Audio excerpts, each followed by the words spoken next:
इसी पतंजलि के योग सूत्र में वर्णित 5 नियमों में से एक स्वाध्याय को हम आध्यात्मिक विकास और आत्म को जानने के रूप में समझते हैं।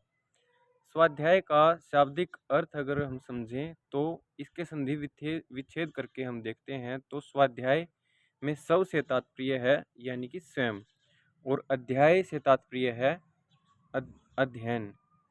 तो इसको हम जोड़ के समझें तो स्वयं का अध्ययन या आत्मचिंतन। दार्शनिक रूप में हम स्वाध्याय को आगम यानी कि जो गुरुजनों के वचन होते हैं और वेद अध्ययन को या शास्त्र और उपनिषदों के अध्ययन को स्वाध्याय कहते हैं।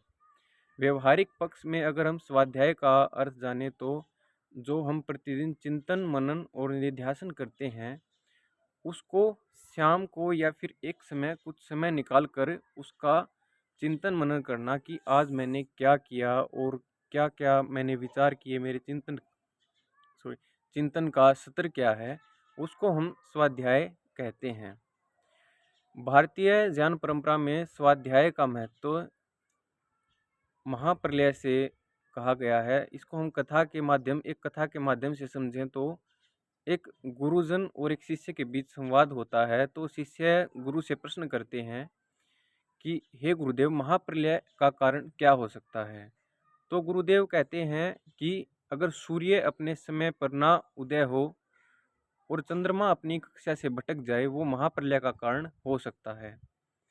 तो गुरुजन पुनः अपने शिष्यों से ही प्रश्न पूछ लेते हैं कि अगर तो हे शिष्य, आप बताइए कि इस सूर्य को अपने समय पर न उदय होना और चंद्रमा के अपनी कक्षा से भटक जाने से भी बड़ा महाप्रलय का कारण क्या हो सकता है। तो बहुत चिंतन मनन के बाद भी शिष्य इस प्रश्न का उत्तर नहीं दे पाए। तो उसके बाद शिष्यों ने ही गुरुजन से प्रश्न किया कि हे गुरुदेव, आप ही कृपया इसका हमें बताइए। तो गुरुदेव बताते हैं कि स्वाध्याय यानी कि प्रतिदिन स्वाध्याय का हमारे जीवन में न हो पाना महाप्रलय का कारण होता है।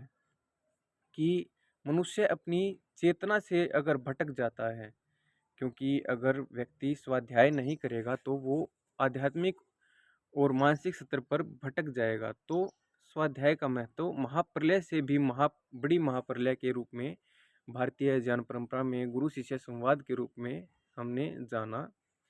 तो श्रोतागणों, ऐसे ही अन्य भारतीय ज्ञान परंपरा के बारे में जानने के लिए फॉलो कीजिए मेरा यूट्यूब चैनल हरियाणवी योगी। धन्यवाद।